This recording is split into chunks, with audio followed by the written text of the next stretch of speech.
a freshman out of LSU. And I think if they can really develop him, there will be no need to really be jumping out at free agents in another season or two in New York if they can really develop him.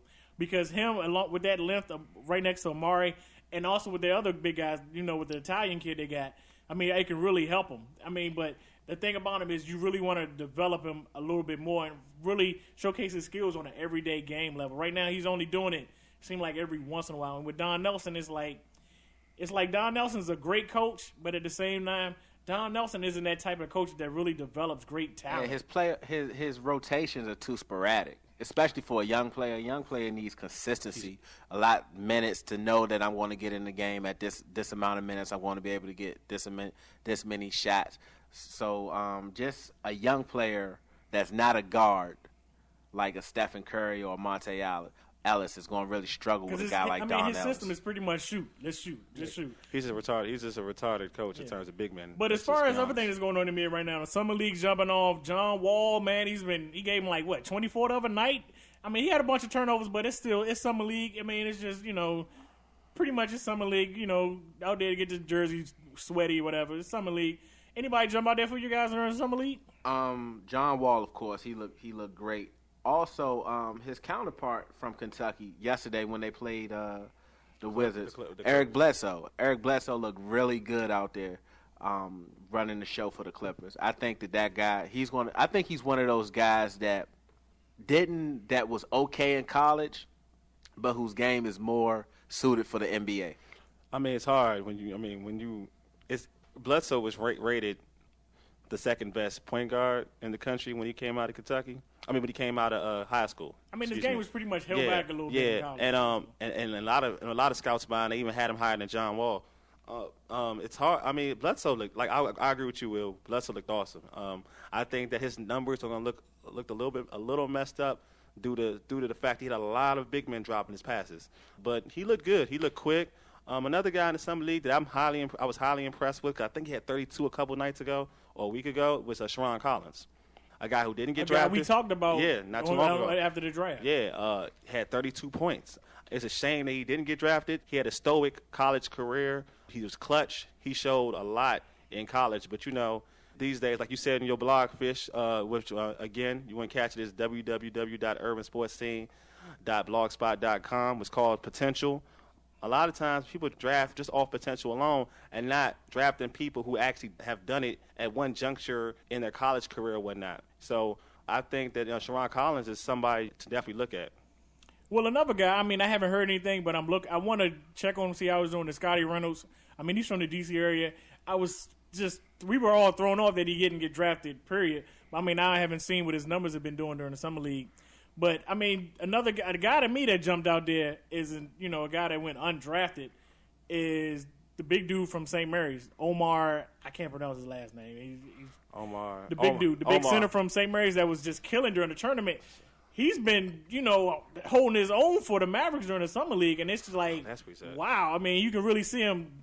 I mean, you can see he would be a good fit if he were to make the Mavericks team, because the Mavericks always needed a big man. So that really is that's the guy that's really jumped out to me. But we're going to jump into another sport that's going on right now. The All-Star Game is happening right now. We had the home run derby last night. Big Papi, he was showing them that you don't need to do steroids to hit a home run anymore, I guess.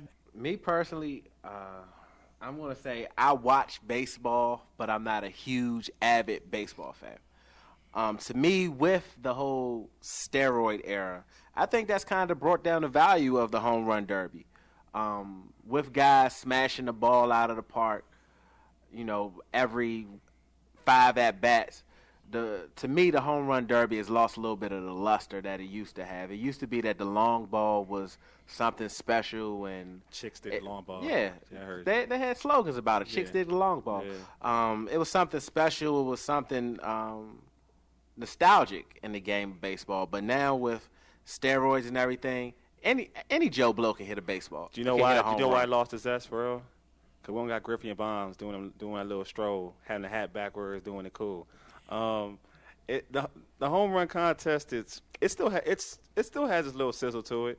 I mean, anytime you see an individual hit a 420-foot home run, you get some type of excitement out of it, just being as a baseball fan.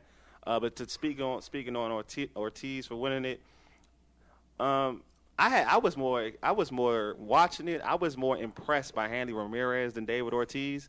He did as a power hitter and as a shortstop. His home runs were way more impressive because he was actually, to me, he was hitting home runs on the opposite field and he was pulling the ball. So he was hitting the center, dead center too. So he was doing a lot more with his home runs.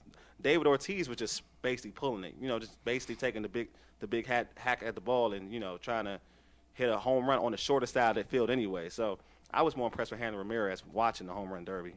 Well, I think the home run derby is always going to be something you look forward to when it comes to an all-star game for baseball. But with the game being tonight, is pretty much the best against the best. And one side shot that I think what I do like about the Major League Baseball all-star game is their games really mean something. It's not like how in the NBA and NFL where it's just guys pretty much cutting a check, getting a vacation. Major League Baseball all-star games really mean something because whatever American League, National League, whoever win, it counts towards the World Series. But anybody you want to see play tonight, you want to see some head-to-head matchups? Anything you guys want to look forward to tonight as far as the game?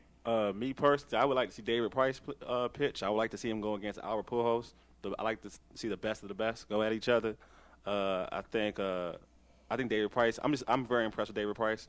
I think that he's held true to his billing of being the next big picture. When he came out in the World Series, whatnot, and impressed us with against the Phillies and I believe the Red Sox too.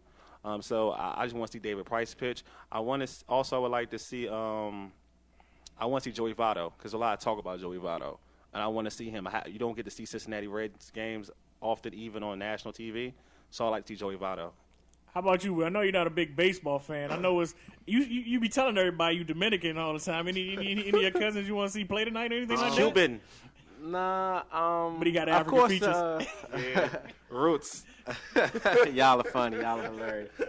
Of course, the Yankees. I want to see, Jeter, Rodriguez, Teixeira. Yeah, the usual suspects. I'm also interested in seeing the kind of after the 7-inning stretch. I want to see the game because I think that's when the players really start to say, okay, let's buckle down, let's make something happen. There's a lot on the line here. And to me personally, I think that the baseball All-Star game is probably the most meaningful All-Star game. Yeah. NBA All-Star game is a glorified exhibition game. Which is very entertaining, though. Yeah, the Pro Bowl, let's be serious. You can't even blitz. And hockey All-Star game. Okay, this is the thing with me. I actually have the hockey All-Star game over the Major League Baseball All-Star game. I don't like the Major League Baseball All-Star game. I don't like that every team has a representative. I think if it's the truest, if it really counts, if you're going to put that much onus on it that it counts, all the best players. You want the best of the best. You can. And how can you have that kind of game to dictate the World Series? Well, I think the thing about with baseball compared to other sports is baseball is a big tradition sport. They try to stay with a lot of tradition in baseball compared to other sports. So that's the reason you have a lot of little stuff.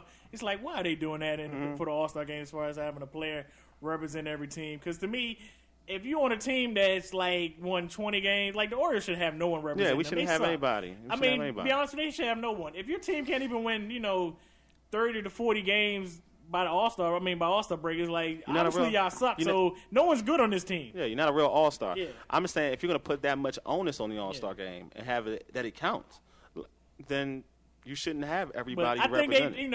That's just part of the things you get is with the Major League Baseball It's All-Star basically game. Buck Selig being stupid.